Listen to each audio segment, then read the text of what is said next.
enseñanza secundaria. Estamos integrados como fundadores de la única central de trabajadoras y trabajadores que tiene en Uruguay. En Uruguay es un ejemplo bastante atípico en la región y en el mundo, porque es un país que ha sabido construir con más de 60 años una única central de trabajadoras y trabajadores. Allí estamos representados todos los sectores de actividad, tanto públicos como privados. En nuestra persona venimos del último congreso hace un mes atrás, integramos un secretariado ejecutivo. Nuestra responsabilidad en este ámbito de dirección del movimiento sindical uruguayo es trabajar en el desarrollo político territorial del movimiento sindical en Uruguay. Esa es la responsabilidad que tenemos en nuestro país.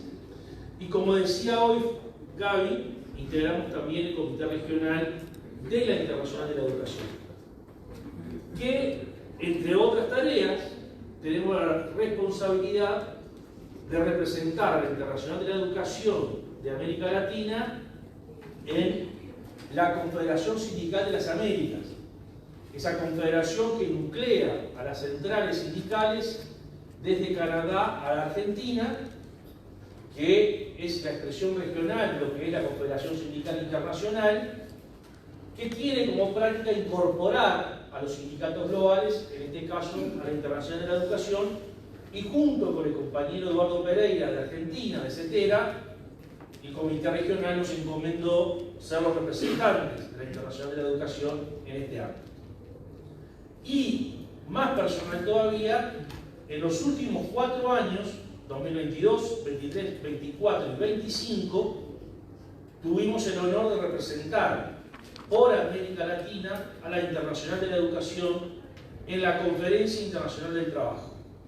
Ese Parlamento Mundial del Mundo del Trabajo que todos los años, por un espacio de 15 días, se reúne en Ginebra, Suiza, donde está la sede de la OIT. 22, 23, 24 y 25. De hecho, venimos de estar hace muy poquitas semanas con la compañera, entre otros, Isabel Olaya, en esta conferencia última, junto a un número importante de compañeras y compañeros de la región, discutiendo el mundo del trabajo en este parlamento que es la OIT. Y para terminar esta breve presentación, decirles que a partir de la formación básica, en nuestro caso personal, hemos incursionado a través de distintas tecnicaturas en lo que tiene que ver con relaciones laborales, en lo que tiene que ver con economía política, en lo que tiene que ver con teoría del Estado, y todavía estamos por terminar, mejor dicho, estamos en curso, una formación que brinda la Escuela de Formación de la OIT con sede en Turín sobre formación sindical. Es decir, que con esta experiencia de más de 20 años de integrar la dirección sindical de nuestro sindicato y el movimiento sindical, incorporado a la IE de forma formal o de manera formal a partir del 2015, pero desde antes, en conocimiento de distintas acciones que se llevaban en la región, venimos militando cotidianamente con esta perspectiva que vamos a tratar de brindarles a ustedes ahora. Cuando nos mandaron el programa, disculpe la mesa, pero me está matando. Cuando nos mandaron el programa, nosotros decíamos de la importancia que tiene la libertad sindical en la profundización democrática, en la búsqueda de la justicia social, en definitiva en la construcción de un mundo nuevo, de un mundo diferente al que nos toca vivir. Y se nos ocurrió comenzar esta presentación con esta imagen. Este boceto pertenece a un pintor uruguayo, Joaquín Torres García, uno de los grandes artistas plásticos que dio en Uruguay, que fundó una corriente que se llama el universalismo constructivo, que allá a mediados del siglo XX nos presenta esta América invertida, una verdadera obra de arte que tiene un profundo contenido político, cultural y filosófico. Porque en última instancia, esta obra del año 43 del siglo pasado es el momento donde América comienza a cuestionar el papel del norte es el momento donde América comienza a cuestionar si era posible la construcción, después de la truncada la primera independencia que llevaron adelante nuestros próceres, de una identidad y una salida propia si se seguía copiando lo que se imponía desde Europa o de Estados Unidos.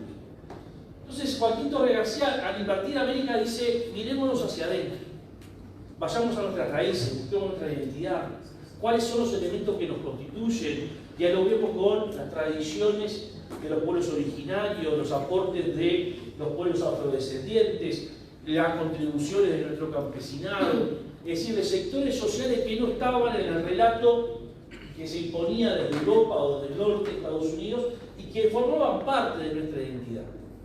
Y busquemos una salida propia, no copiando los modelos que vienen de Europa o de Estados Unidos, sino aquellos que efectivamente encarnen el sentir, el vivir y el pensar de nuestros pueblos, que son diversos, que no son monocromáticos y que por lo tanto requieren de una tarea política de pensarnos a nosotros mismos en clave de emancipación, en clave de liberación. Por eso esta idea, esta imagen fuerte, que ustedes la habrán visto seguramente en muchas obras que están asociadas al pensamiento crítico, a la búsqueda de la perspectiva de una izquierda latinoamericana propia, que ha promovido debates en torno a cuál es la salida que tenemos que darnos los pueblos latinoamericanos o nuestroamericanos, al decir José Martín. Y por eso creo que esta imagen viene al detalle, porque parte de la tarea que tenemos que emprender en la lucha, pero también en espacios como estos que son de reflexión, que son de construcción colectiva, que son de formación, es mirarnos a nosotros mismos, ver qué nos está pasando y sobre todo ver qué posibilidad de construir una perspectiva de futuro tenemos como pueblos latinoamericanos, como parte de nuestra vida. La siguiente. Hace unos años atrás, creo que fue en 2023, ¿no, Miguel? 60, 50 años entera, ¿sí? En Argentina, en un lugar que hoy está siendo o queriendo ser eliminado, como era el Centro de Reclusión y Tortura, Escuela Mecánica de la Armada.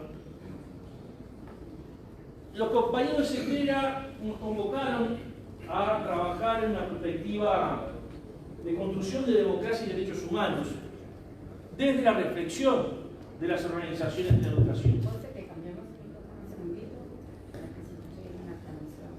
En esa oportunidad, en una mesa que nos tocó compartir con algunos compañeros que venían de la academia, como Pablo Gentile, entre otros, nosotros decíamos, y queda mal que uno se autocite, pero creo que esta es la perspectiva que yo les quiero dejar. Esta es la perspectiva que cada vez que me preguntan, ¿y cuál es la tarea? La tarea es la disputa por la hegemonía cultural. Y esa disputa es ideológica. Se trata de construir sentidos, donde incluso tengamos la tarea de construir, de pasar del hiperindividualismo al cual nos convoca hoy el neoliberalismo, a construir sujetos colectivos desde el punto de vista político. Si hay algo que tenemos que tener claro, es que cuando uno forma parte de un sindicato, de una organización social que busca la transformación social, ese hacer individual pasa a integrar otra categoría, que es la de ser sujeto colectivo. Es decir, en la educación, compañero Hugo Yasky, histórico dirigente argentino, de América Latina y del mundo, nos decía siempre, los gobiernos de derecha y de extrema derecha nos temen a los docentes, porque somos capaces de construir y de ser un sujeto colectivo desde el punto de vista político peligroso. Porque promovemos que la gente piense, que la gente reflexione, promovemos el análisis crítico. Por eso nuestra tarea es política. Por eso la tarea, al decir de Pablo Freire, del educador es política sustantivamente y revolucionaria en la perspectiva de la capacidad de transformación que nosotros podemos ir generar juntos con aquellos que compartimos ese espacio que se llama aula, que se llama institución educativa, que se llama comunidad educativa. Entonces, cuando me preguntan por qué la libertad sindical es clave en la construcción de democracia, porque entendemos que Si la disputa es por construir sentidos, si la disputa es por construir una correlación de fuerza a nivel social, donde nuestras ideas, nuestros valores sean parte de un proyecto colectivo, necesitamos instrumentos para esa acción política. Y esos instrumentos los vamos a encontrar en varios elementos de corte internacional que tienen expresión en cada uno de nuestros países, más o menos. La siguiente. Esto que ustedes ven acá es la tapa, no del último informe que se analizó este año, sino del anterior, que se analizó en el año 21. Perdón, en el año 22. Ustedes saben que en el año 1966, la OIT y la UNESCO sacaron un conjunto de recomendaciones para el personal docente, año 66 del siglo pasado, estamos hablando, ¿verdad? Y que esas recomendaciones tuvieron una actualización en el año 97, enfocadas exclusivamente en el personal docente universitario. Estas recomendaciones, que es uno de los instrumentos que podemos contar desde el punto de vista normativo en la OIT, ustedes en la OIT van a encontrar dos tipos de instrumentos normativos: el Convenio Internacional de Trabajo o las recomendaciones. El Convenio Internacional de Trabajo es la norma máxima a la cual se puede aspirar, y las recomendaciones constituyen elementos de carácter programático a la cual los estados no están obligados, pero que son una referencia de promoción. En ese informe del año 21 que nosotros analizamos en la Conferencia Internacional del Trabajo del año 22, elaborado de forma conjunta por expertos que pertenecen a la UNESCO y a la OIT, se comenzaba a analizar la situación de los docentes en la pandemia. Estamos hablando de 2021. La fecha del informe es octubre del 21. Y una de las cosas interesantes que decía ese informe era que en el marco de la pandemia se había registrado un aumento de la consideración social del valor de la educación pública y del docente. Es decir, las familias, con la interrupción de las clases presenciales, con la no asistencia a las instituciones, con los problemas que trajo la virtualidad, incluida los problemas democráticos, porque no todos podían acceder, llevaron a que las familias comenzaran a valorizar de otra forma la escuela, la función docente. Pero en ese marco, increíblemente, muchos gobiernos utilizaron la pandemia para recortar presupuestos, expulsar docentes, rebajar salarios. Y era una constante global, se veía esto en distintas partes del mundo. La conclusión del comité ahí dice: es importante la presencia del sindicato, porque estos casos de rebaja de presupuesto, de expulsión de funcionarios, de recortes presupuestales, no lo vamos a resolver por la acción individual de cada una o de cada uno. Utilizamos el sujeto político colectivo, y ese sujeto político colectivo se llama sindicato, ¿no? Es decir, ya los propios organismos comienzan a alertar de un problema que tenemos instalado, en este caso en el marco de la pandemia, pero que yo les puedo garantizar se ha profundizado más incluso en los últimos años. Alina, la siguiente. Si esto fuera poco, la IE, a nivel global, con este informe de fondo, y aprovechando una conferencia que se dio en Estados Unidos allá por el año 22, insistió con las Naciones Unidas en conformar un grupo de alto nivel que analizara la situación del personal docente.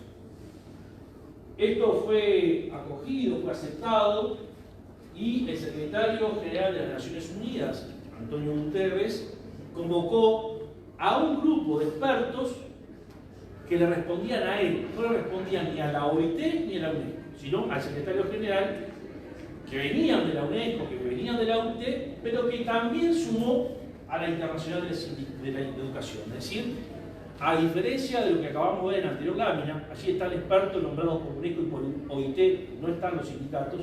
En este grupo sí están los sindicatos.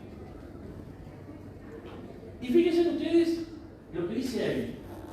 Los gobiernos deberían hacer plenamente efectivos los derechos de la educación y al trabajo decente para el personal docente en consonancia con las normas internacionales, incluida la libertad sindical y la negociación colectiva, la libertad de expresión la libertad de pensamiento y la libertad académica. En este documento, que si no lo conocen, yo aconsejo, la IE aconseja leerlo, subrayarlo y sacar todo lo que podamos sacar de él. Tiene 59 recomendaciones, 59, que tocan por capítulos distintos tópicos. Ahora, esto que está aquí es la segunda recomendación. La primera, vuelva a establecer la centralidad del docente en el derecho educativo, algo negado hasta el día de hoy, ¿no? El docente no existe, la única prioridad es el estudiante, como si fuera un elemento excluyente además. Y esta es la segunda. Esta es la segunda. Es decir, en el orden de prioridades aparece la libertad sindical como un componente esencial para poder desarrollar todo el programa que después plantean las recomendaciones en su desarrollo. Es decir, hoy el mundo está discutiendo que hay un problema de libertad sindical y que particularmente en el sector docente se nota más. Y eso, en el caso de América Latina, vamos a poner algunos ejemplos. Siguiente, por favor. Dicho esto, ¿me siguen hasta ahí? Cualquier duda pueden interrumpir, Nosotros tenemos, como todos saben, una institucionalidad global, que es la OIT, institución que tiene ya más de 100 años, que es la única de carácter tripartito que existe en el sistema de Naciones Unidas.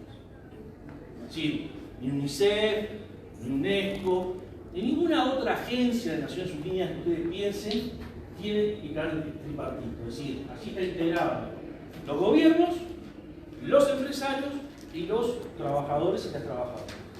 Es decir, la OIT actúa siempre en el marco de la presencia de estos tres actores.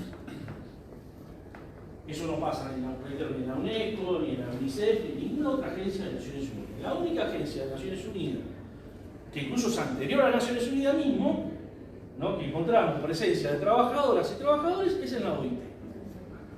Y en la OIT ya hace unos años se ha discutido como categorías de derechos y de normas que la propia organización fue creando. Y hay un conjunto de 9, 10 convenios internacionales del trabajo que son considerados derechos fundamentales. Esto quiere decir incluso que aquellos estados que no ratificaron, por ejemplo, el convenio 87 y 98, que ahora vamos a ver, igual es de aplicación, porque son elevados a la categoría de derechos humanos fundamentales. Por lo tanto, no importa si el Estado lo ratificó o no. Al ser elevado a la categoría de derechos humanos fundamentales, el Estado también está obligado a cumplir con ellos. Y así encontramos, yo me voy a centrar solamente en dos. El convenio 87 entró en vigencia 4 de julio de 1950. Esto es interesante porque en esta última conferencia internacional de trabajo, Estados Unidos no acreditó delegación de trabajadores ni de empresarios. O sea, cumpliendo con el tripartismo. Porque en las conferencias, los estados, es decir, la persona pública mayor, tiene que integrar una delegación que estén representados los sectores. Bueno, en Estados Unidos, digo esto por el 4 de julio de 50, no presentó delegación de trabajadores, tampoco de empleadores. Pero acá tenemos dos normas que son fundamentales, el convenio 87 y 98. Ustedes entran a la página de la OIT, buscan CIT 87 y 98 y ahí van a tener el texto, eso cada uno lo puede hacer, es parte de la tarea que se lleva. Y después hay, complementando estos dos convenios que tienen un carácter técnico, porque lo que hacen en algún sentido es aterrizar un poco más a la práctica concreta los derechos que establecen tanto el convenio 87 como el 98. Son el convenio 151 sobre la protección de sindicalización y procedimientos para determinar esas condiciones en la administración pública, y el convenio 154 que es sobre el fomento de la negociación colectiva. Ahora bien, es fundamental para nosotros acá ese convenio 87 de arranque. ¿Por qué? Porque es la expresión democrática, es la representación democrática de los sectores del trabajo. ¿Por qué? ¿Qué establece el Convenio 87?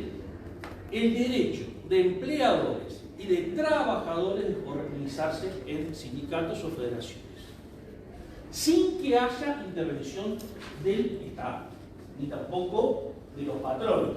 Porque hoy día, tanto patrones como estados, o mejor dicho, como gobiernos, en la lógica de criminalizar a algunos sindicatos, se están formando lo que llamamos sindicatos amarillos.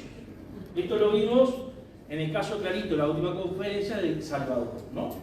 En Salvador estaba la directora de trabajo, no había acreditado a ninguna de las centrales sindicales que sufren lo que es la represión sindical, y sin embargo sentó por parte del sector trabajador a dos representantes de pequeños sindicatos que le respondían al gobierno. Es decir, el tema de la autonomía, yo la defino más como autarquía sindical. Si las organizaciones sindicales es un derecho humano fundamental que tenemos nosotros de constituirnos, de ser parte de una organización sindical, que tiene que ser autónoma con respecto a los patrones, con respecto al Estado, que el Estado no puede y debe intervenir administrativamente en su existencia, en su accionar, y por lo tanto este convenio lo que hace es generar las condiciones institucionales para transformar sujetos individuales, trabajadoras o trabajadores, en sujetos colectivos, que es la organización sindical. Y nunca pierdan de vista que el convenio 87 rige tanto para trabajadores como empleadores. Así como hay sindicatos, hay asociaciones de empleadores. Así como está a nivel global hoy la Confederación Sindical Internacional que representa a los trabajadores del mundo, hay algo que se llama Organización Internacional de Empleadores que representan a los empleadores a nivel mundial. El segundo convenio, el convenio 98. El convenio 98 es clave porque, vuelvo atrás, disculpe. Convenio 87.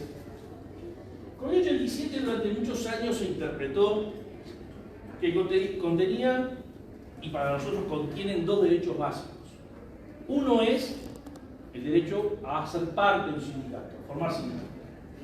Y el otro es el derecho de huelga, es decir, la interrupción voluntaria como acción política de la tarea. Ahora bien, en el año 2012, la Organización Internacional de Empleadores comenzó una política muy agresiva en contra de la libertad sindical. Y lo primero que hizo fue promover en la Conferencia Internacional del Trabajo de ese año una interpretación donde sostiene que el derecho de huelga no está establecido en ningún convenio y que por lo tanto cada vez que las organizaciones de trabajadoras y trabajadores iban a la OIT a reclamar violación a la libertad sindical porque se les violentaba el derecho a huelga, lo estaban haciendo fuera de derecho, vamos a decirlo, porque ese derecho no estaba constituido en el convenio 85. Y así tuvimos largos años, hasta que el año pasado se logró una mayoría entre algunos gobiernos y trabajadores para que sea la Corte Internacional de Justicia la que termine dirimiendo, de acuerdo a lo que dice la Constitución de la OIT, si efectivamente el derecho a huelga emerge o no como un derecho del convenio 87.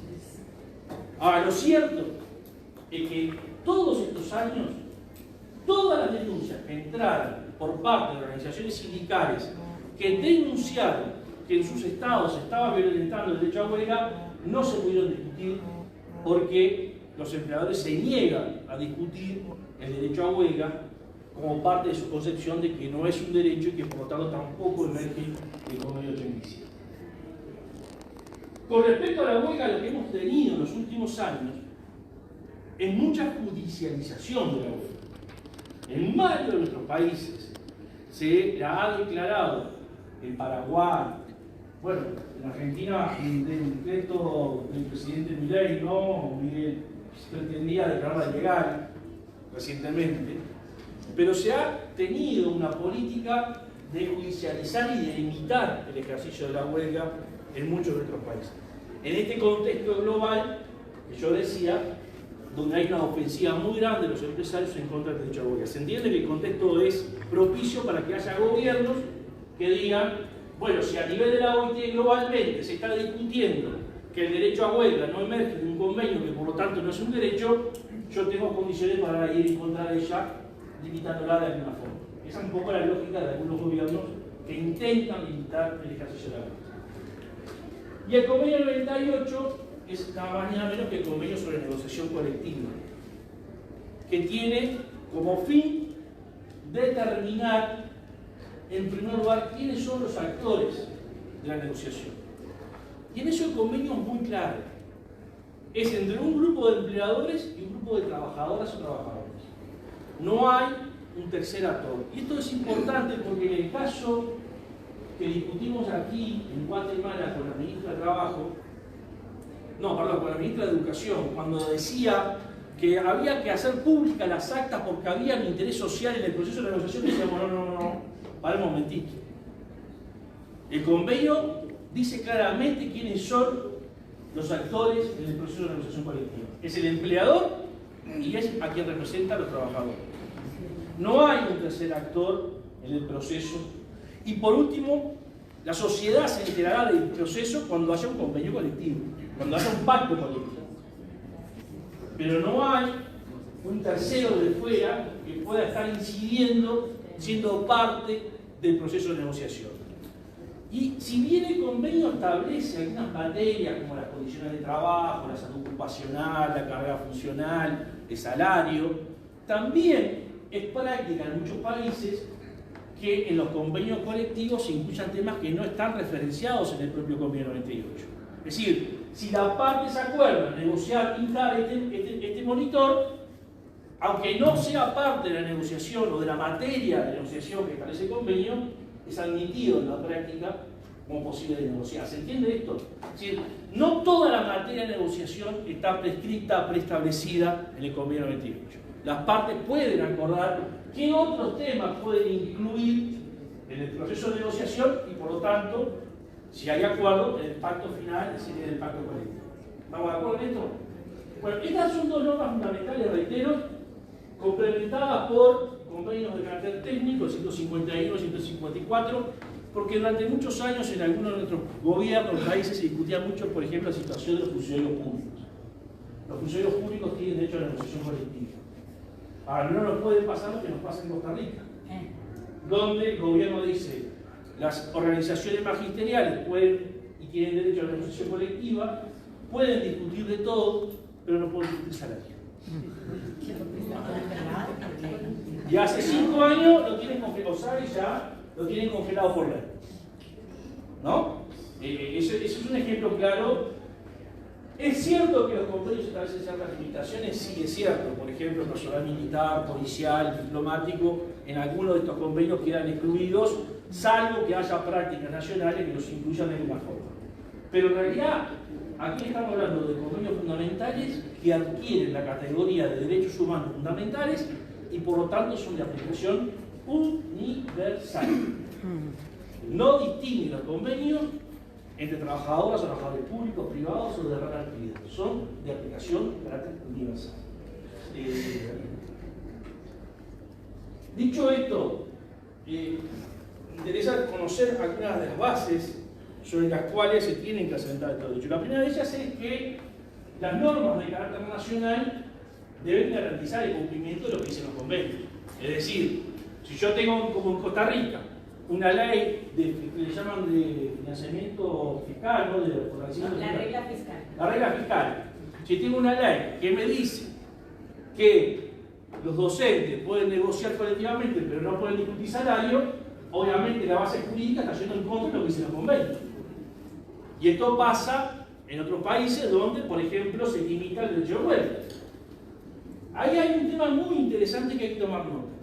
En algunos documentos recientes, tanto de UNESCO como de OIT, se señala la importancia, el carácter esencial de la educación y de los docentes, de la función. Esto ha servido para que algunos gobiernos, particularmente en la región, pretendan limitar el derecho de huelga declarando a la educación un servicio esencial, por fuera de lo que son los criterios de la OIT. ¿Cuándo un Estado puede declarar los servicios esenciales, dice la OIT? Cuando se comprometen las funciones esenciales del Estado y se ponen en riesgo la vida, la seguridad o la salud de toda o parte de la población. La educación no forma parte del paquete de actividades donde se pueda aplicar la esencialidad como un instrumento que limite el ejercicio del derecho de huelga. Hace muy poquitos días, estando en Ginebra, Karen Curtis, directora adjunta del Departamento de Normas de larga trayectoria en la OIT, junto con el presidente de la IE, Maruena Malureque, se organizó una actividad donde ella explicaba muy bien cómo este hecho de que haya documentos internacionales que hablen de la importancia de la esencialidad de la educación ha servido para que haya gobiernos que digan ante un par de actividades, ante una huelga de 5 o 6 días, te declaro esencial. Incluso, no solamente por fuera de los criterios que dice la OIT, sino estableciendo formas que en la práctica implican que el mantenimiento de servicios que se piden en la esencialidad impiden la huelga. Porque cuando un servicio es declarado esencial, no quiere decir que las trabajadoras y los trabajadores no puedan ejercer la huelga. Tiene que haber un mínimo de trabajadores y trabajadoras para garantizar el servicio. No quiere decir que estén todos. ¿Se entiende esta diferencia? Es importante. Es decir, cuando un servicio es declarado esencial, de acuerdo a los criterios de la OIT, no es que el 100% de los trabajadores y trabajadoras tienen que ir a trabajar. Tiene que haber acordado entre las partes un mínimo de funcionarios que garanticen el funcionamiento del servicio. Lo demás es finalmente. Pero en la educación esto está pasando mucho en América Latina particularmente. O sea que hay elementos jurídicos en algunos de nuestros países que objetivamente están limitando o curando el ejercicio de la educación. La segunda cuestión, un marco constitucional apropiado. Esto es importante. Y lo que aquí estamos viendo es que hay gobiernos que están en una lógica de criminalización de las organizaciones sindicales que lo que implica es la deslegitimación del otro. Es decir, no hay una institucionalidad que preserve, que mantenga a resguardo la presencia, el papel de uno de los actores que intervienen en la libertad sindical, que es el sindicato.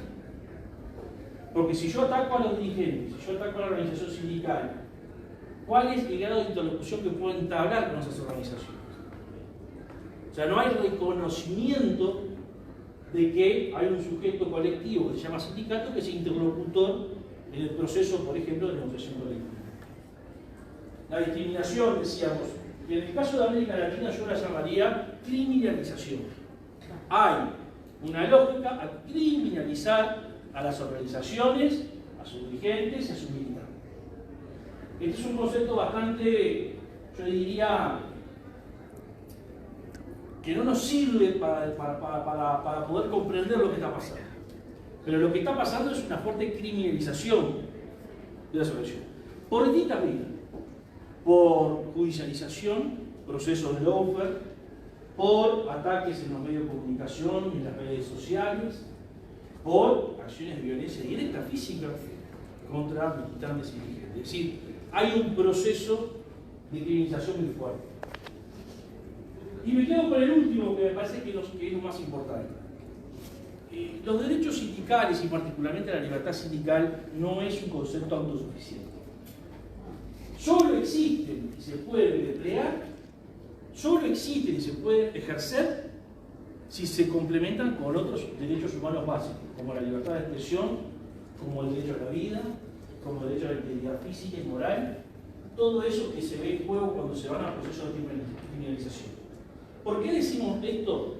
Porque muchas veces nuestras organizaciones tienen que reflexionar estrategias de autodefensa en los ámbitos internacionales, que no se agotan exclusivamente en la OIT. Por ejemplo, en el caso de América Latina,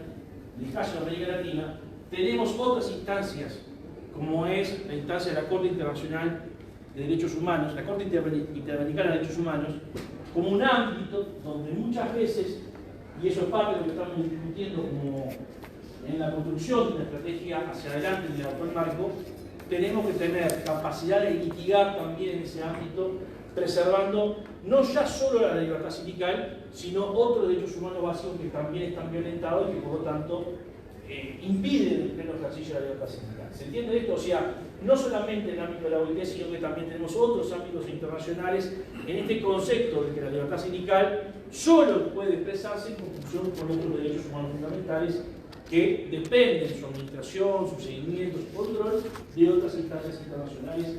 Para nuestro caso, la Corte Interamericana de Derechos Humanos parece ser un lugar limitado. Avanzamos. Bueno, yo acá quiero decir dos cositas que me parecen importantes porque tienen que ver con algunas de las cosas que estamos haciendo en varios países de la región. O sea, la OIT tiene todo un organigrama que no está expresado acá, que es muy complejo, pero tiene sí dos organismos de control. Yo decía, hay dos instrumentos normativos en la OIT: convenios internacionales del trabajo y recomendaciones. La OIT tiene un CEAR, que es Comité de Expertos en Aplicación de Recomendaciones y Convenios. Ese comité de expertos recibe todos los años memorias que tienen que ser enviadas por los estados con participación de gobiernos, trabajadores y empleadores, a los cuales se les consulta sobre el grado de cumplimiento de ciertos convenios. Ese comité analiza si se cumple, si no se cumple, si hay violaciones. Los sindicatos pueden hacer denuncias. Por lo general, esos informes van a la Conferencia Internacional del Trabajo, que se analiza esto que ustedes ven acá sobre la derecha, que se llama CAN, que es la Comisión de Aplicación de Normas de la Conferencia Internacional del Trabajo. El otro organismo de control que tiene la OIT es el Comité de Libertad Sindical. Y ahí, en el caso de la IAI, tenemos 8 casos, si mal no recuerdo, Marina, que nosotros estamos dándole seguimiento, incluido uno de Guatemala, uno del Este. El Comité de Libertad Sindical también es el otro organismo que informa sobre el grado de cumplimiento de las normas o el grado de violación de las normas por parte de los estados.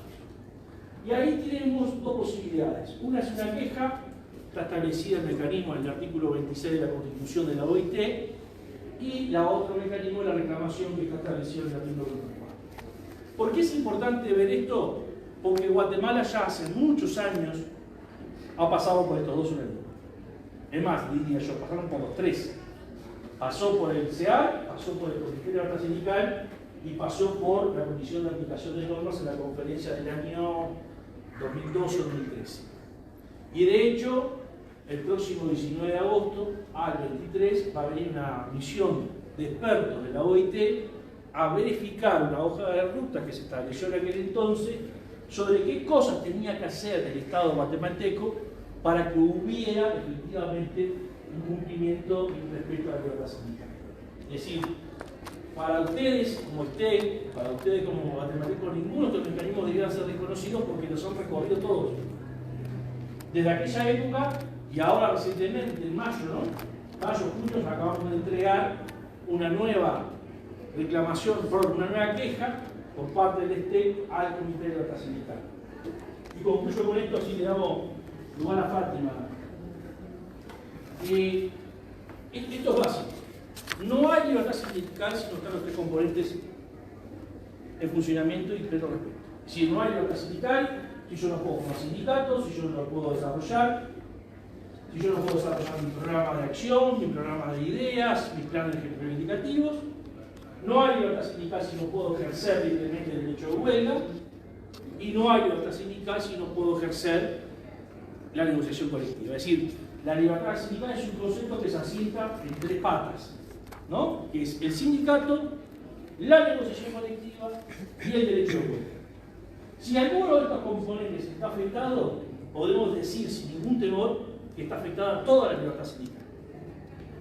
Porque si yo lo tengo posibilidad de negociar, miren, mucha práctica nuestra es que iniciamos procesos de negociación y en determinado momento se trancan. ¿A qué recurrir? Al paro y a la huelga. Si yo no lo puedo ejercer, porque se vinculan dialécticamente además. Si la negociación no es un fin en sí mismo, tampoco lo es la huelga. tienen nunca los objetivos. Bueno, todos estos componentes, si no actúan en el mismo espacio, en el mismo tiempo, y alguno de ellos se ve afectado, es porque estamos en presencia de limitaciones a la libertad sindical. Y ahora sí termino con dos reflexiones que, perdón, y estos tres conceptos están comprendidos en el convenio 37 y 94, ¿verdad? Alina, dos apuntes finales. Yo no voy a entrar en los problemas globales. Estamos en una época de cambio, crisis humanitaria, crisis climática, crisis política, guerras, todo lo que ustedes, me imagino, se han venido discutiendo y vienen discutiendo lo que es el contexto global. Ahora, me voy a centrar en un tema de tiempo en cuatro problemas centrales que la IE viene discutiendo en el marco del sector de educación. Primero, hay una disputa por el sentido de la educación. Esto es parte de lo que nos convoca el movimiento pedagógico latinoamericano. Si hay una disputa de para qué futuro educar, nosotros como organización sindical, que somos docentes, que poseemos ese saber técnico, pedagógico, debemos formar parte de esa disputa. Por lo tanto, tenemos que tener programas, tenemos que tener propuestas. Hay una desvalorización social y profesional del docente, en sus dos componentes, el profesional y el laboral. Yo puedo separar metodológicamente profesional y laboral, pero lo decían acá hoy, si tengo gobiernos que me dicen para qué quieren los docentes de doctorado, claramente su componente profesional está siendo afectado. Y si yo tengo gobierno que me recorta presupuesto y entonces da lo mismo que en un aula hayan 50 estudiantes y no 25 o 30, si yo rebajo salarios, si yo genero malas condiciones de aprendizaje y de trabajo, estoy afectando el componente laboral. Ambas cosas hoy forman parte de esa desvalorización social y profesional del docente. La baja inversión en la educación pública. La IE lanzó una campaña por la pública, donde dentro de lo que establecen las recomendaciones del Grupo de Alto Nivel de las Naciones Unidas se dice que hay que invertir un mínimo del 6% del Producto Interno Bruto en los sistemas educativos públicos. El promedio de América Latina está lejísimo de eso, estamos muy lejos y por debajo de regiones como los países de la OCDE, con las cuales muchas veces nos comparamos, en términos de inversión en educación. O sea que ahí hay un problema estructural. Y después, no olvidemos nunca que América Latina es la región del mundo donde más avanzado el proceso de mercantilización y privatización de la educación. En esto hay importantes estudios de la IE, ya por lo menos desde el año 2015, 2016, que se vienen diciendo con carácter general, por países. Ustedes ahí tienen la página del OLPE, en lo que es la página del Consejo de la Educación de América Latina, donde van a poder encontrar muchas de estas investigaciones que dan cuenta cómo América Latina ha sufrido este proceso de privatización, y sufre, pero no es algo que quedó en el pasado, lo sigue sufriendo este proceso de privatización y mercantilización. Ahora, fíjense ustedes, si yo soy un gobierno de derecho, si yo represento el capital financiero internacional concentrado, y estos son los problemas que tengo que resolver a mi favor, lo menos que quiero es la existencia de sindicatos. Porque saben que en última instancia los sindicatos son la última frontera, la última barrera a vencer para imponer sus programas. De privatización, de mercantilización, de trabajar en lo que es la formación docente, de bajar la inversión en educación, de generar las condiciones para el sector privado, de construir una perspectiva de futuro de enseñanza donde no esté la formación crítica, no esté la formación integral, donde las artes ya no ocupan un lugar en las propuestas curriculares, en las ciencias humanísticas, solamente lo que sea instrumental y en función de la demanda del mercado laboral. O sea, en ese contexto de disputa que estamos dando, es claro y es lógico que lo que nos encontremos es con una política a pasos agigantados de ataque a la libertad sindical, que empezó en el caso de la OIT con los empresarios cuestionando la huelga, que hoy se sigue cuestionando la negociación colectiva. Hay gobiernos que dicen que los que tienen acceso a la negociación colectiva son privilegiados y que sus privilegios van en contra de los que no tienen trabajo porque no están representados. Bueno, pues entonces vamos a generar políticas de formalización del empleo y no políticas de empleo negro que no tienen, entre otras condiciones, la capacidad de los trabajadores y trabajadoras de organizarse. Pero esto es parte de los desafíos que tenemos por delante. Y por último, ahora sí, creo que en última instancia la IE nos viene convocando desde hace mucho tiempo a tomar acción, ¿no? Yo decía hoy en la apertura, en el saludo, estas instancias son de formación, hay que generar instancias de investigación, pero no son para adornar en un libro o una biblioteca. Son instrumentos para la acción política. O sea, solamente la acción política consciente, organizada, informada, generando articulaciones de distinto nivel, es capaz de transformar la realidad. No solamente de superar el estado de situación en el cual nos encontramos, sino ir hacia una perspectiva distinta. La segunda cuestión es clave.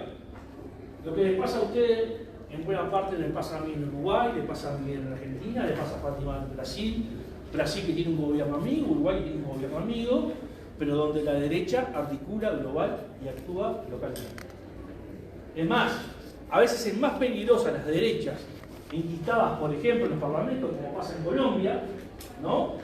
Que no solamente traban avances que podían implicar mejoras para nuestras organizaciones, para nuestro pueblo, en consonancia con otras reivindicaciones, sino que también generan, en parte desde la sociedad, una idea de frustración de que no hay alternativa posible y que en última instancia son todos los mismos. Es decir, la derecha actúa, articula, piensa globalmente y actúa localmente. Bueno, nosotros tenemos que hacer lo mismo. Nosotros tenemos la IE a nivel global, tenemos la IAL a nivel regional, tenemos que pensar colectivamente en esos ámbitos y después aterrizar las construcciones que salgan de ellos a las realidades concretas para llevarlas a las prácticas políticas que desarrollemos en cada uno de los países. Pero parto de la base de que nadie se salva solo en este contexto del mundo tan complejo en que nos toca vivir. Y por último, creo que Fátima lo decía hoy también temprano, ¿no? Es decir, no alcanza con un sindicalismo reivindicativo. En base, ese es el lugar a donde nos quieren llevar. Muchos gobiernos dicen, los sindicatos lo único que pueden discutir es salario y condiciones de trabajo. De educación saben los expertos. Y entonces cuando empezás a tener la lista de expertos son economistas, abogados, sociólogos, actores que jamás en su vida pisaron un aula. Es más, no saben lo que es un aula, salvo desde su condición de estudiante. Algunos, como otros hicieron hasta virtualmente. ¿No? Entonces, nosotros somos portadores, somos los verdaderos gerentes. Somos los portadores de saber experto, de ese saber pedagógico. Nosotros somos los que tenemos que hablar de educación. Pero entonces hay que trascender la mirada corporativa. Sí, tenemos que reclamar salarios, sí. Tenemos que reclamar mejores condiciones de trabajo, sí. Tenemos que reclamar políticas de formación permanente, sí. Pero también tenemos que construir perspectiva con el conjunto de la sociedad, por ejemplo, para qué futuro educamos. Y a eso nos convoca el movimiento pedagógico latinoamericano. Ahora, para poder hacer eso, yo tengo que tener sindicatos fuertes, organizados, que puedan desarrollar su programa, su plan de acción. Por eso la libertad sindical es sinónimo de mayor democracia. Allí donde no hay libertad sindical, la democracia se resiente por dentro. Gracias.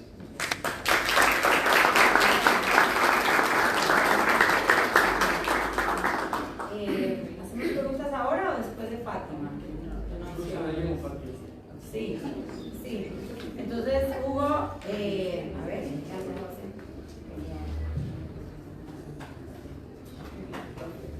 Compañeras y compañeros, si les parece, entonces, escuchemos a Fátima y tal como Hugo van anotando los comentarios que haya, cerremos con la presentación de Fátima de Brasil y ahí empezamos un poquito el intercambio y la discusión, ¿de acuerdo? Ya estás en la lista.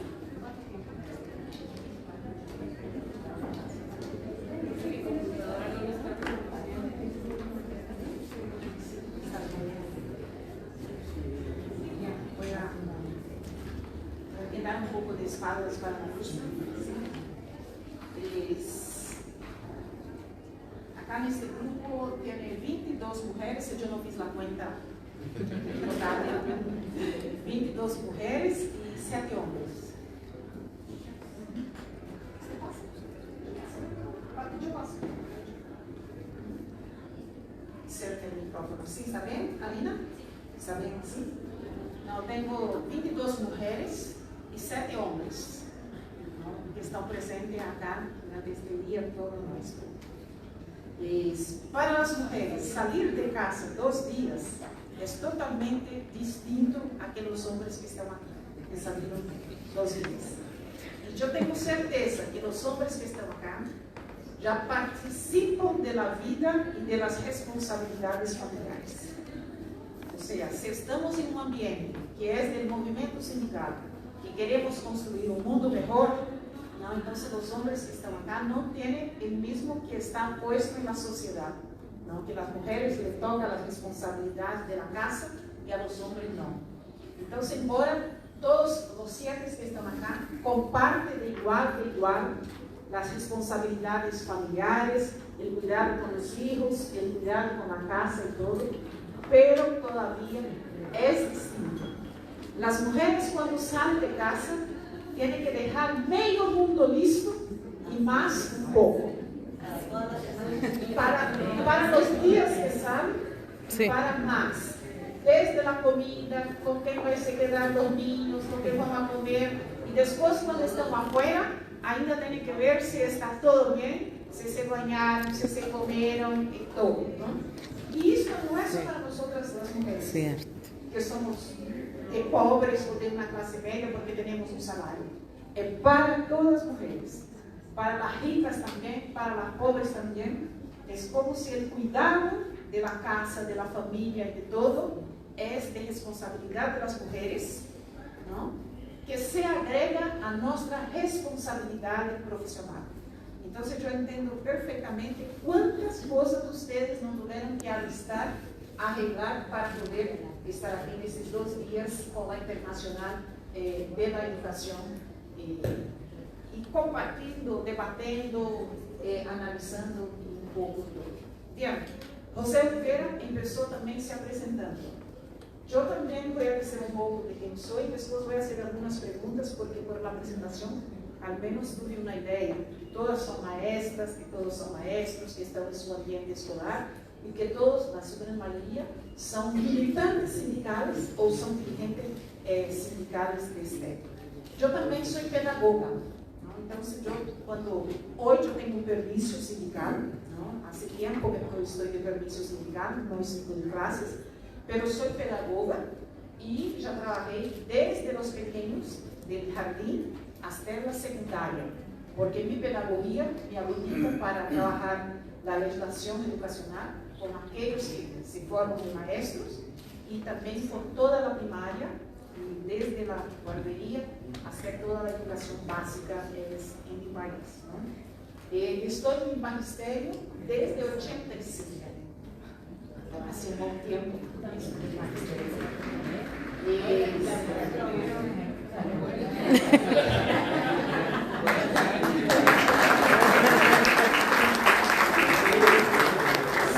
marzo fez 40 años, entonces por tanto yo ya tengo tiempo para jubilar, mas no me terminé porque y yo digo, el día que me jubilar, voy a jubilar de mi vínculo laboral, no de la lucha. La lucha no se jubila nunca, ¿no? Pero empecé muy joven.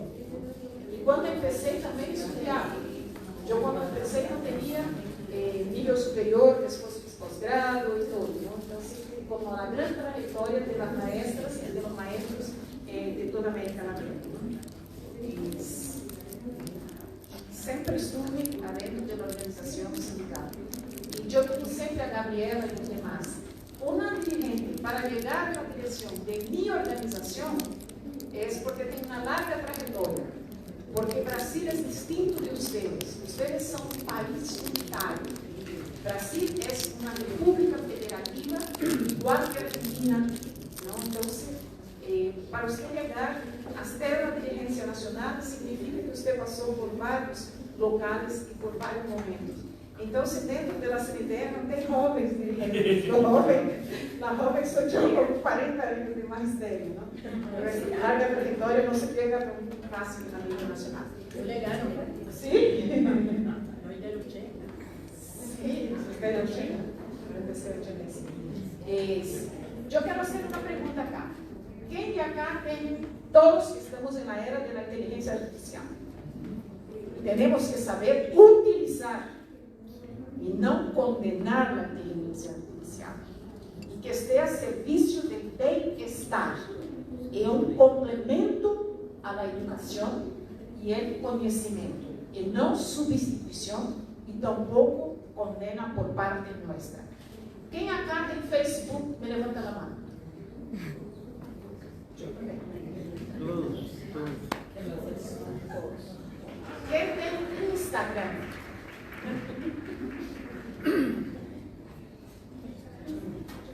José Oliveira? No tengo ni Instagram. José Oliveira está fuera del mundo. ¿Quién tem TikTok? Yo no. Yo no tengo.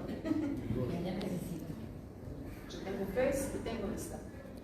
Mira, ahora, quem tem Face y quem tem Insta, quem sigue la página de la Internacional de la Educación, me levanta la mano.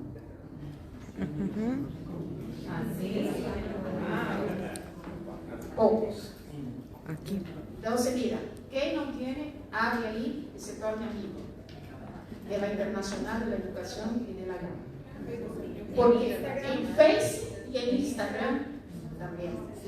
Edu Ins en Instagram. Sí. Mira, porque utilizar estas herramientas para nos comunicar y saber de todo lo que producimos. Las cosas que dice acá José Oliveira y buena parte de lo que yo voy a hablar están en la página de la Internacional de Educación. En el OLPI, que OLPI es la sigla, ¿no? Observatorio Latinoamericano de Políticas Educativas, tem todas las políticas que está haciendo en América Latina con la análisis nuestra del movimiento sindical. Entonces, esto es saber usar bien las herramientas tecnológicas, ¿no? Entonces, tener estas piezas como el Facebook, como el Instagram, como el TikTok y un montón de otras cosas que tiene más para poder conocer, para poder aperfeiçoar y también para hacer la disputa de narrativa. Esto es muy importante, porque la narrativa que tenemos de la análisis educativa de los países es distinta, por ejemplo, lo que tiene la gente que es privatista, las fundaciones, las ONGs, porque nuestra mirada es la mirada del mundo del trabajo. Entonces, esta mirada también tiene que estar siendo disputada en el medio que tenemos hoy de comunicación, en un mundo que cada vez más virtual.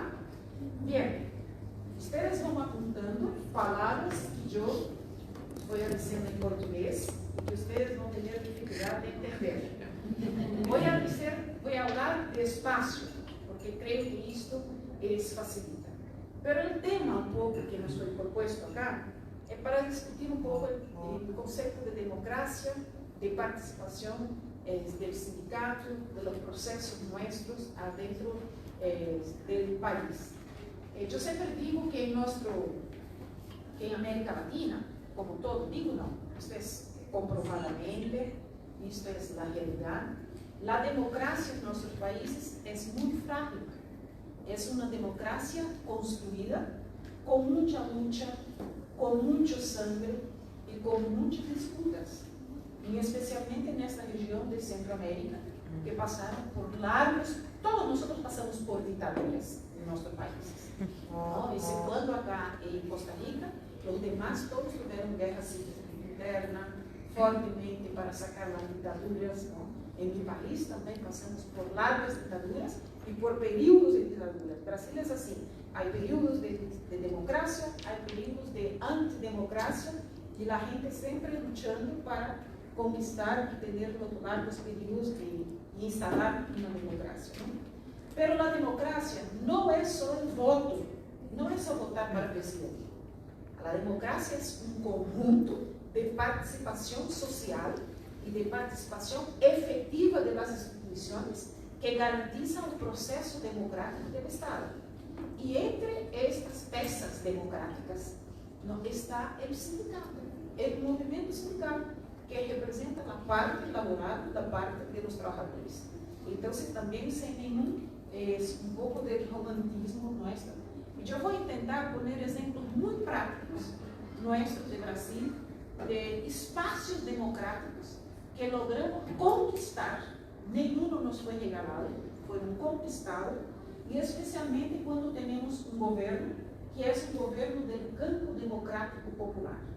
No tiene en América Latina ningún gobierno, y mesmo los anteriores que fueron gobiernos de izquierda. Yo digo, fueron gobiernos del campo democrático popular, porque todos estos gobiernos llegaron a este espacio con una fuerte coalición. Y en esta coalición de centro-izquierda, de izquierda, ¿no? Y hasta mismo hoy de centro-derecha, como es el caso de Brasil. Entonces dice, este gobierno es de izquierda. No, no es, porque sería totalmente de izquierda si hubieran llegado a través del voto solamente una coalición de partidos del campo de la izquierda, ¿no? Entonces hoy tenemos en Uruguay un gobierno del campo de la izquierda. En Brasil también tenemos un gobierno de una coalición del campo de la izquierda. Y como tenemos en Argentina un gobierno de la derecha, de la ultraderecha. La alianza que hay en Argentina es de la derecha con la ultraderecha.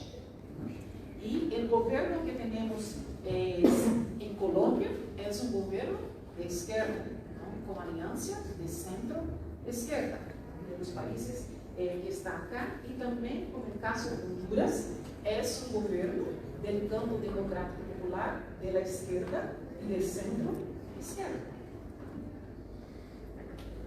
¿Cuál es la característica de este gobierno? Está en portugués. Hoy con la inteligencia artificial, usted pone el texto y usted traduce para cualquier idioma que quiera. Usted no hay una necesidad de ¿no?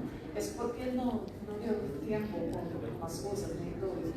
Y como yo soy mucho más, menos analógica, soy más práctica y presencial, entonces ahí no puedo utilizar, ¿no? La libertad sindical, esto que estoy diciendo, eso es más para yo tener una línea de raciocinio, no es más para acompañar todo esto, ¿no? Y a todo momento la democracia está en riesgo. En todo el mundo, ¿no? Estamos viendo que una sección de la ultraderecha y las personas teniendo honor de ser de esa ultraderecha, ¿no? Personas defendiendo el Estado de Israel, principalmente los evangélicos. No saben lo que están defendiendo, ¿no? Y cuando estamos en un mundo, ¿no? Que los procesos electorales están llevando mucho al gobierno de ultraderecha. El caso de Estados Unidos, de Trump. Trump es un gobierno legítimo, fue elegido por el pueblo y dice que iba a hacer todo lo que está haciendo. No engañó a ninguno. Ahora, en la democracia, cabe respetar a él, que ganó las elecciones, y a aquellos que están en contra, que vamos nos organizar para las próximas elecciones ganar el proyecto que se defiende, ¿no? Pero ellos tienen legitimidad. La misma cosa pasa con Milei. Estamos allá haciendo la resistencia para ganar las elecciones allá y derrotar a la ultraderecha. Y esto pasó en Brasil. Brasil pasó por un golpe en 2016 que sacaron a una presidenta, única mujer elegida, sacaron de la presidencia, pusieron en cárcel el principal líder nuestro de la izquierda, que es el presidente Lula, ¿no? Bolsonaro ganó las elecciones, tuvimos que aguantar 4 años de destruir totalmente el Estado, nos organizar en una resistencia y volver a hacer una alianza y ganar. Estas son las reglas del juego y de la democracia. ¿Sí? Queremos democracias para todos. Todo. Ahora la ultraderecha y la derecha están en ascensión en el mundo. No es nuestras ideas. ¿Y qué es ser de izquierda? Es defender un Estado con políticas públicas y políticas sociales. Es defender el medio ambiente, es defender las relaciones interpersonales, es defender que todas las personas pueden amar a quien quiera y como quiera. Entonces las LGBTs, los gays, las lesbianas, de todo lo que el Estado respetar, ¿no?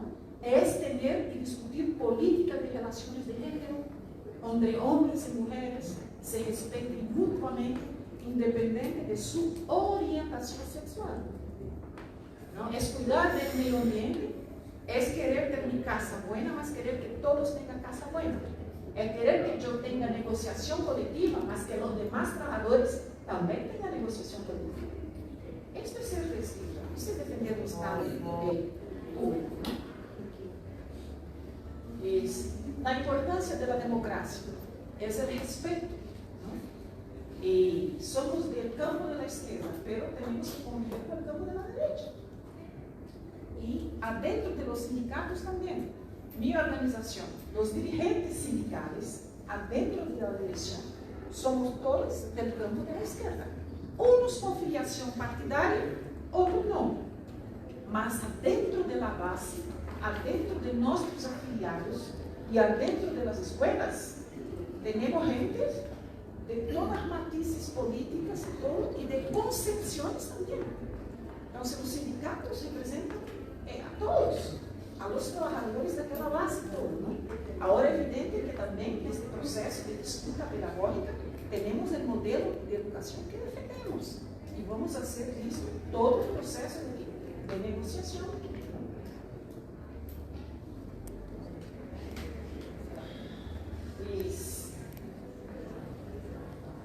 Los regímenes democráticos, todos los ciudadanos tienen derecho de libertad, de se expresar, de se asociar, ¿no? De se asociar a un sindicato, de se asociar a los clubes, en fin, ¿no? En la democracia hay un pluralismo de ideas, ¿no? De diversidad, y que tiene que ser representado. Esta es la esencia de la democracia. El respeto a las individualidades y a la colectividad. ¿No? Las dictaduras que quieren poner un único modelo y que todos tienen que seguir y que ninguno puede salir de aquí porque se sale, ¿no? Ven la represión, ven la violencia, ven la cárcel, o entonces la gente tiene que salir del país porque si se oponen contra aquella idea, lo quieren matar. Entonces no, en la democracia todos vamos a conviver con nuestras ideas, con nuestros principios, nuestros pensamientos, y cuando hay un proceso electoral, aquellos que tienen que respetar el Estado de Derecho, ¿no? Que no es el autoritarismo, ¿no? No reconocimiento de los sindicatos, de las instancias del movimiento, ¿no? De la sociedad, ¿no? Y ahí tienen las convenciones, en donde dice que José Ortega ya dice, las convenciones, ¿no? Y voy a más a decir de ejemplos nuestros, ¿no? A la democracia se asegura los derechos civiles y sociales, entre ellos el derecho a la organización colectiva. ¿No? Y la organización, ¿saben lo que dicen los neoliberales? Es que no necesitamos del sindicato, que basta cualquier uno de nosotros dirigirse directamente a nuestros patrones, a nuestros empleadores y hacer una negociación directa. ¿Para qué sindicato? ¿Para qué voy a querer que alguien va a intermediar si yo puedo ir directamente a negociar? Y es una forma de fragilizar la persona en cuanto individuo para no tener la colectividad. Porque si yo tengo la colectividad, yo elijo los dirigentes de mi sindicato, yo hago una asamblea, defino la agenda y son mis dirigentes allá a negociar con los gobiernos, o sea, quienes de la iniciativa privada, con los patrones, ¿no? Es así, voy representando la colectividad, y en la colectividad yo tengo fuerza, porque de ahí van, y si no hay, vamos a estar, como ustedes están haciendo, están movilizando, forzando para que el gobierno tenga la agenda. El neoliberalismo dice, no necesitamos de fuerza colectiva, basta de individualidad, cada uno es competente, y eso ha terminado, porque el neoliberalismo dice que el suceso es individual. Si usted es competente, usted puede ganar más que otros que son competentes. Entonces, éxito. Es éxito. Y también por eso ellos no defienden plan de carrera. O sea, puedo pagar salarios distintos, mesmo la gente está en el mismo puesto y haciendo el mismo trabajo. ¿No? Y nuestra colectividad dice, no, tenemos que tener salarios iguales, para trabajos iguales, tenemos que tener concurso público, nada de indicación política, ¿no?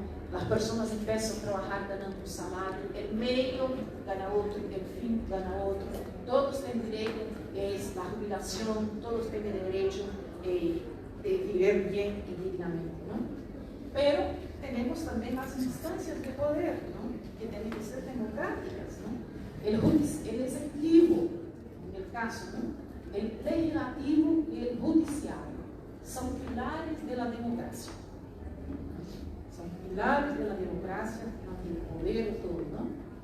E cria mecanismos também, el judiciário, não, e legislativo, também espaços de representação da sociedade, não, que vão gerir e contornar e administrar, não, uma sociedade, e também os projetos políticos, não, que dão respaldo político às sociedades. Já disse isto sobre a democracia e José Oliveira disse muito bem, no risco que as organizações nuestras sindicales estão passando em Latinoamérica. Mira, esta é uma foto de uma assembleia de uma província, de uma assembleia de los maestros da província de Paris. E foi esta outra semana e estava muito bonita, então eu disse, vou poner ela. Estava bonita. Normalmente eles põem camisetas todas igual, que eu não estava. O neoliberalismo e a autonomia docente. José Oliveira já disse bastante isso. Nos últimos anos, lo que há intento grande de la plataformização, de ter uma substituição do trabalho do maestro e da maestra por as plataformas digitais. Com essas plataformas, você não necessita mais do professor, do maestro, e também uniformizar o conteúdo. As empresas decidem o que se passa através das plataformas e é uma mera transmissão de pensamento e tal, de informação.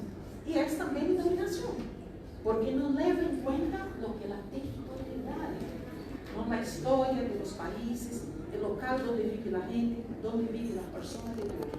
E para isso também cria um mecanismo de medição, de rendição das provas de PISA, que sejam iguais para ver quem. As provas de PISA sempre para dizer quanto estão bons, né, os europeus, os nórdicos, e quanto estão mal os outros que são de América Latina. Este ranqueio, para nos dizer quanto. E de quem é a culpabilidade? De los maestros. E eles também já dizem, temos que ter os bons maestros, avalar a eles, e aqueles que não são bons, que salgam do sistema. Mira, caminhos para fortalecer a liberdade sindical.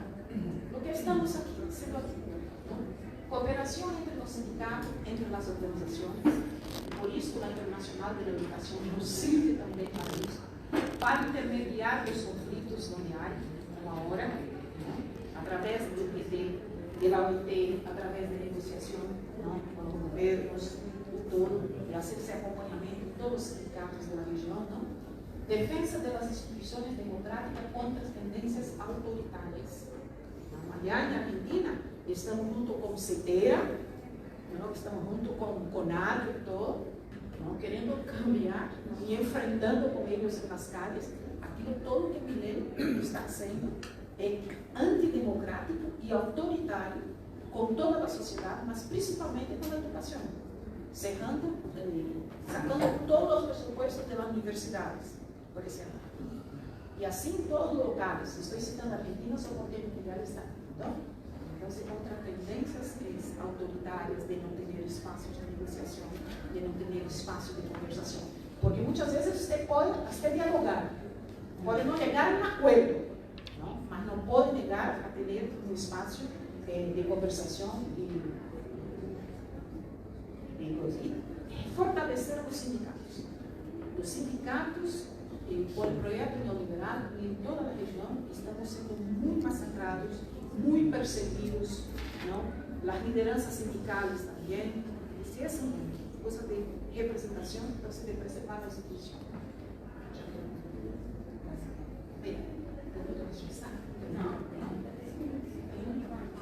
Daí eu vou poner exemplos de participação, de democracia representativa, de la educação, vou poner em Brasil.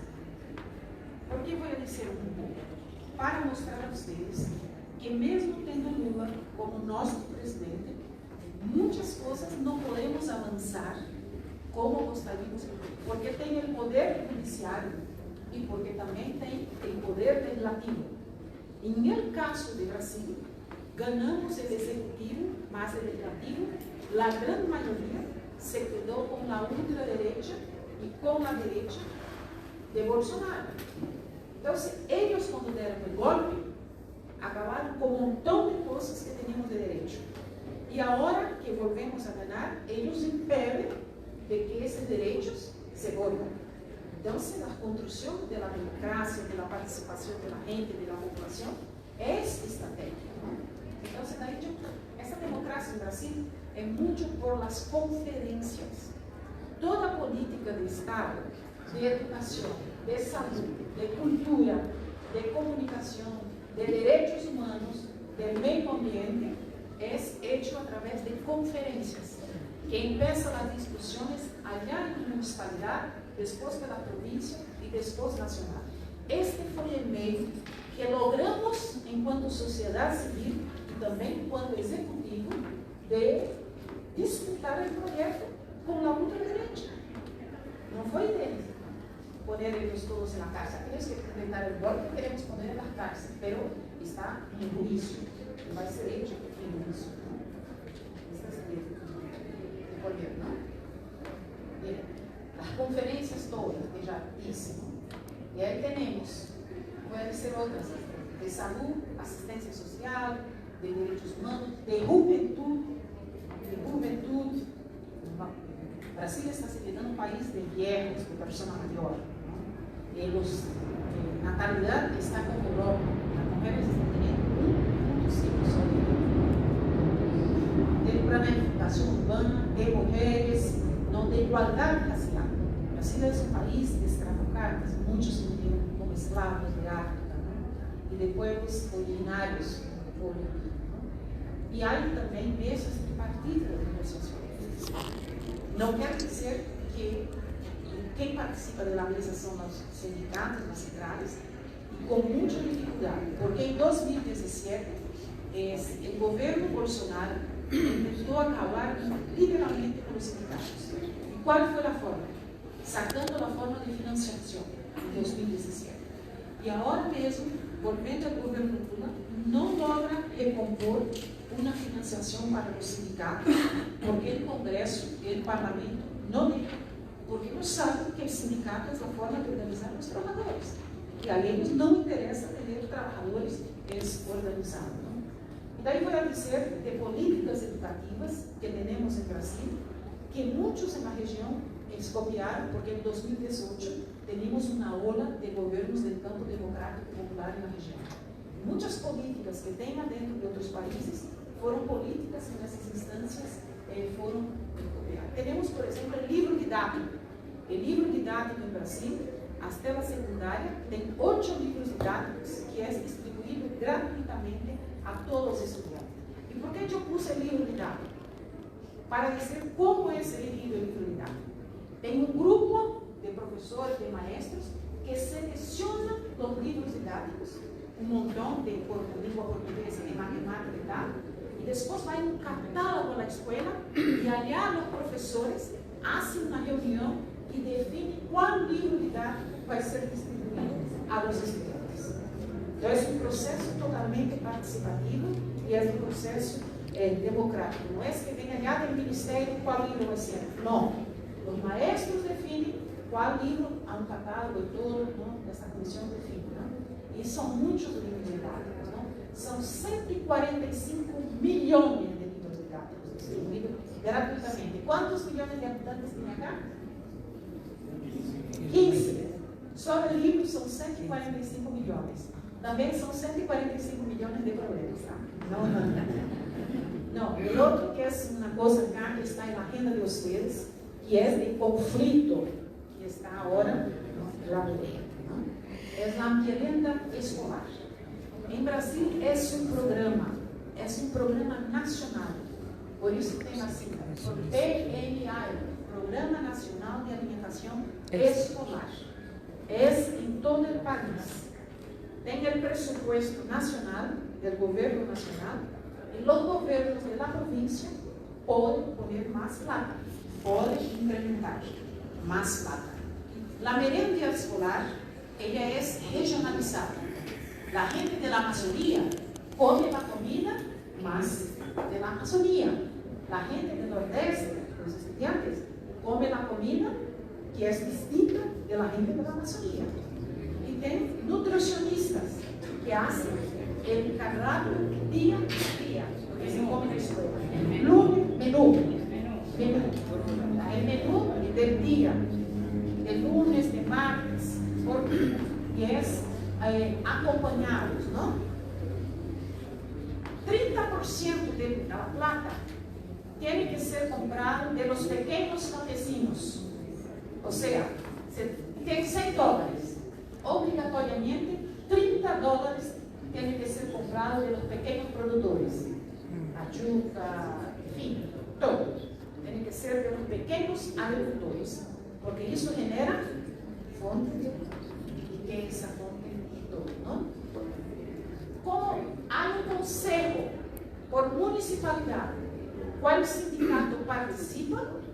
Participa una representación de los padres de familia, participa una representación de la municipalidad, que acompaña para ver si está todo listo, si está comprando cierto.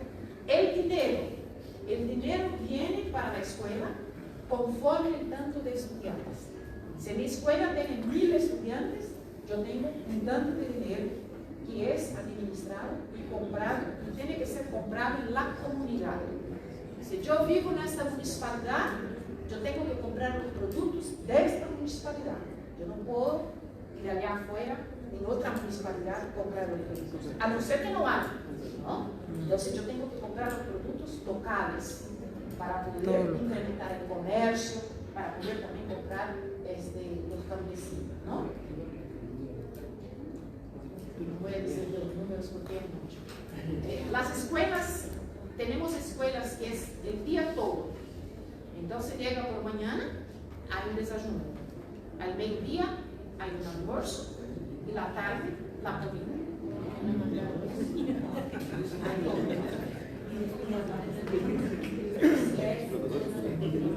3 o conforme otro 4.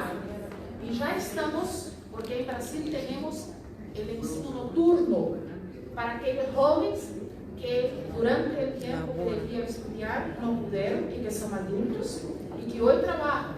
Entonces tenemos educación de jóvenes y adultos, y la gente que estudia en la noche, la secundaria nuestra, tenemos escuela de la noche, ¿no? Entonces para estos, ya grande parte logramos porque son trabajadores, que trabajan y que salen directo del trabajo y van para la escuela. Entonces, estamos dando la primera cena para estos trabajadores. Este no está 100% del país, mas já está bem adelantado, né? Porque este é um processo mais. Então, alimentação noturna, na cena, quando entra, já se cena para depois ir à classe. São 4,5 bilhões de refeições por ano. E são 40 milhões de estudantes atendidos. Ou seja, tem 3 comidas na escola, e quem meio tem mínimo 2 comidas na escola. Se pode repetir. Se a criança quer, se o niño quer comer 2 vezes, pode comer 2 vezes. É um programa muito importante para nosotros. Tenemos, la CNTE participa de la fiscalización, pero la execución de las compras es hecha por la escuela y nosotros fiscalizamos. Y el dinero es definido nacionalmente. ¿Cuánto es por niño? El gobierno no ha identificado cuánto está dinero. Y la municipalidad siempre pone un incremento. En la Amazonía se come más pescado. Donde yo vivo se come más carne de res. Todo balanceado. Tiene que tener una fruta, tiene que tener, ¿no? Y es un programa que valoramos mucho, porque en Brasil, en los años 80, morían muchas personas de hambre. Este es un programa de seguridad alimentaria también. Es un programa de seguridad alimentaria. Los niños. Y hoy con otros programas, yo tengo mucho honor de decir, en Brasil, hay muchos pobres, pero ninguno más muere de hambre por lo menos. Los programas sociales garantizan el mínimo para que la persona compre su comida. La merenda también hace parte de esto.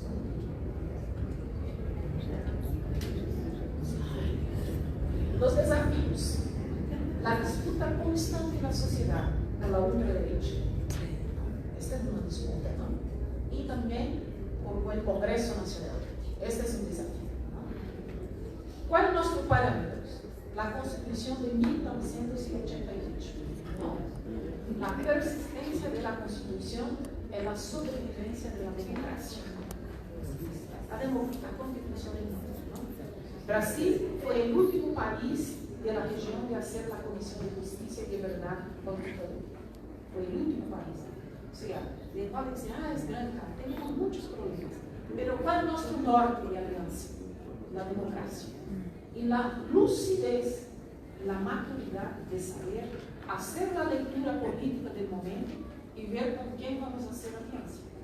¿No? Para derrotar a Bolsonaro, que acabó con los sindicatos, con la sociedad que dividió, tuvimos que hacer alianza con la centro-derecha, mesmo sendo de todo ese campo, ¿no? Y ahora tenemos un Congreso que es la mayoría de la ultraderecha.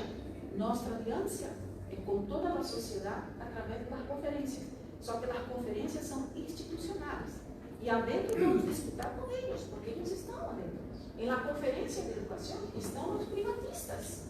El gobierno Lula 3 disputamos con la gente del sector privado, privatista, los presupuestos del Estado. Alguien me preguntaba así, porque dio sobre la disputa de la pelea sobre la secundaria de Brasil. ¿Quién fue que me preguntó? Sobre la enseñanza secundaria de Brasil. Alguien me preguntó eso. Mira, ellos estaban poniendo toda la secundaria solamente para preparar manos de obra para la empresa, sacando las clases que fueran de lectura, que fueran un poco más de formación intelectual. Foi uma pelea muy dura que tuvimos después de esa retomada por gobierno Lula. Ganamos, no todo, mas buena parte de lo que queríamos, logramos con esta disputa con la sociedad y teniendo el gobierno también queremos cambiar con el ejecutivo. Bien, hay dos momentos que vamos a hablar, entonces espero que podamos compartir experiencias de dizer del desafío de que es la democracia, ¿no? Que es un ejercicio cotidiano y democracia no es solo el nivel de presidente, democracia en todas las instancias donde participamos. Gracias.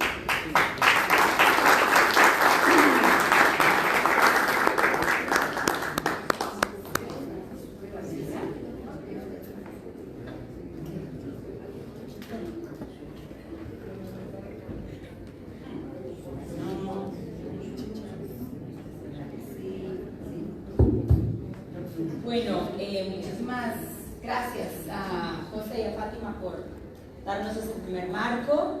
Hay conceptos, sí, hay contenido político y vieron la coherencia de esta disputa por la libertad sindical como la base para luego poder avanzar a estas reivindicaciones como esto, como lograr que las personas que trabajan de noche tengan cena cuando llegan al lugar de estudio.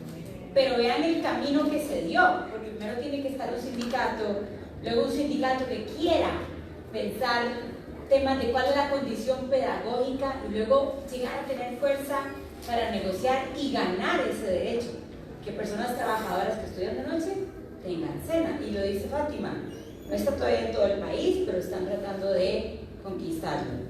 Entonces, compas, varias cosas, porque el almuerzo es hasta la 1. Tenemos un espacio de pequeñas preguntas y comentarios y luego vamos a hacer un rapidísimo ejercicio en grupos antes de ir al almuerzo. Entonces, sé que Hugo quería hacer una consulta a propósito de lo que estamos discutiendo de los convenios de la OIT, y después de Hugo, si quieren me levantan la mano y habrá como 2 o 3 minutos por persona. Hugo, la profe y la profe. Listo. Entonces, Hugo. ¿Y quién más? Okay. Muchísimas gracias. Nuevamente, José y Fátima, les da un reconocimiento para ustedes, una gran elocución, aparte de eso, una enseñanza y nos incita a ser más fuertes cada día. Somos un país en vías de desarrollo, pero hoy tenemos que tener más fuerza, más garra, más entrega, más dedicación para poder seguir en esta lucha sindical que tenemos aquí en Guatemala. A los dos, como se habló de libertad sindical, hoy nos preocupa, no sé cómo están los países de América del Sur, pero nos preocupa el país nuestro, Guatemala. Precisamente la mayor parte de la gente sindicalista que hoy estamos en dirigencia somos personas ya de cierta edad, pero la juventud no se quiere involucrar, la juventud no quiere participar, y ese es uno de los retos fuertes que tenemos. Estamos nosotros ahorita promocionando, planteándole a este gobierno progresista, se denomina así, pero hoy nos está violentando el derecho, nos está criminalizando la lucha sindical. Estamos planteando un sistema educativo en donde nosotros podamos perfilar a través del movimiento pedagógico latinoamericano la enseñanza de que un sindicato no es criminal, de que un sindicato es una oportunidad, de que un sindicato es una entidad y es una organización que vela precisamente por el desarrollo de los países, así como el de ustedes, pero no como lo perfilan acá en nuestro país. Este sindicalista es de lo peor. Este sindicalista no sabe, no conoce, no plantea, y como dicen algunos entrecomillados tanques de pensamiento en nuestro país, en realidad esta persona, como es sindicalista, no está preparado para estar en este campo. Nos alegraba lo que decía Fátima. Allá en el Brasil están involucrados todos, empresarios, aquí y allá, aquí con nosotros no. Hay círculos sociales donde nosotros no podemos accesar y no podemos participar. Nos vedan ese derecho por ser sindicalistas. ¿Cómo crear ese sistema educativo para poder lograr la verdadera libertad sindical y sobre todo que permanezca esa libertad sindical, que los gobiernos de aquí en adelante, que las futuras generaciones sean sindicalistas, sean de lucha, y que además de eso se pueda proponer? Luego de eso, pues es una pregunta concreta. Hace algunos días se presentó una acción que es una queja nuestra ante la Organización Internacional del Trabajo, en donde estamos en espera de la Comisión de Aplicación de Normas, acá, precisamente porque hay una violación al derecho sindical en Guatemala, hay una criminalización y hay una judicialización de los procesos que hoy tenemos. Estamos viviendo en el municipio, en los municipios que son 340 de Guatemala, en los 22 departamentos que son los de Guatemala, y lo estamos viviendo a nivel nacional. La verdad es que estamos en espera de esto, y sobre todo de que de repente la Corte Interamericana de Derechos Humanos pudiese accionar, porque hace algunos días estuvo en nuestro país, pero solamente visualizó al gobierno. Es decir, la Comisión Interamericana de Derechos Humanos. La Comisión Interamericana de Derechos Humanos vino a nuestro país, pero solo visualizó al gobierno. Ni siquiera nos volvió a ver a nosotros. Y ya estábamos en acciones. Y ya estábamos en una lucha sindical. Pero ellos solo vinieron a reunirse con este gobierno, pero no en ningún momento a visualizar nuestra lucha sindical. De repente, la incidencia de ustedes, podemos tener una Corte Interamericana de Derechos Humanos verdadera, genuina, y que vele por esos derechos humanos, dentro de ellos esta libertad sindical que nosotros queremos tener en nuestro país. Muchísimas gracias.